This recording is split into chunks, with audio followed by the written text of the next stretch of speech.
Bonjour, je m'appelle Andréane Brault, je suis travailleuse autonome en journalisme, rédaction et vente. Aujourd'hui, en fait, j'ai envie de vous parler des idées reçues qui sont fausses au sujet du TPL, le trouble de personnalité limite, qu'on appelle aussi être borderline.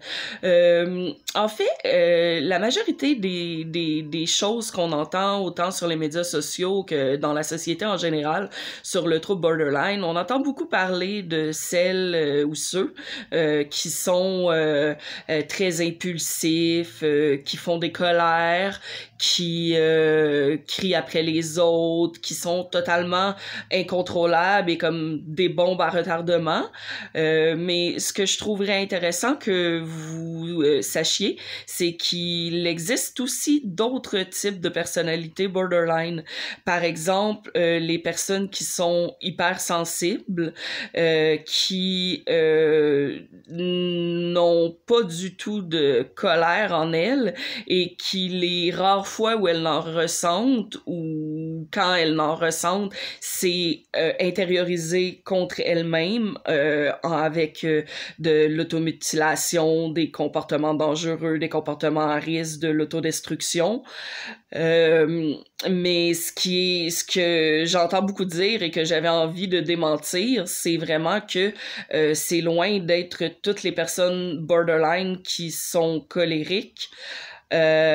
Puis également, souvent c'est une question d'hypersensibilité, d'émotions à vif, comme j'ai déjà entendu la comparaison, comme si ces personnes-là avaient pas de peau pour protéger leurs nerfs, puis qui étaient directement toujours à vif sur les nerfs, mais au niveau des émotions, c'est des gens qui se font souvent affecter par les critiques.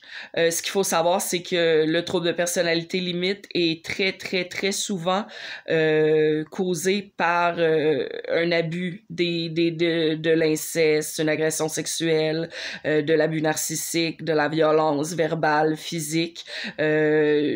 Souvent, c'est des personnes qui ont été négligées, maltraitées. Puis, ces personnes-là développent une grande peur de l'abandon.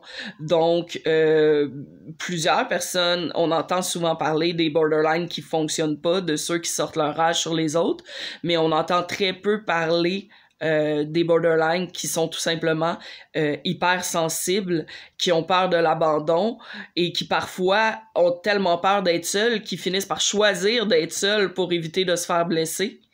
C'est des gens qui ont beaucoup de difficultés avec la trahison. Encore plus que ceux qui sont pas atteints de TPL.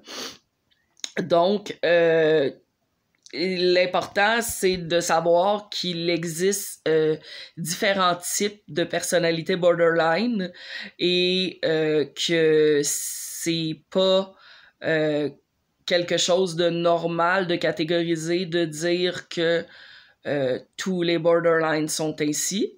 Puis ce qui est le fun à savoir aussi pour ceux qui en sont atteints, c'est que c'est pas une maladie, c'est un trouble, c'est des traits de personnalité. Puis ça peut se corriger après avec le temps, comme par exemple une personne peut être diagnostiquée borderline, après ça pendant des années puis avoir de traits, puis un jour refaire une crise. Donc il y a différents niveaux. Puis c'est ce que j'avais envie d'adresser aujourd'hui parce que on retrouve souvent les mêmes informations et qui parfois sont erronées. Donc, je vais publier d'autres vidéos sur la croissance personnelle, les troubles de personnalité, le lâcher-prise. Si vous voulez en savoir plus, suivez ma chaîne et likez. Merci, à la prochaine.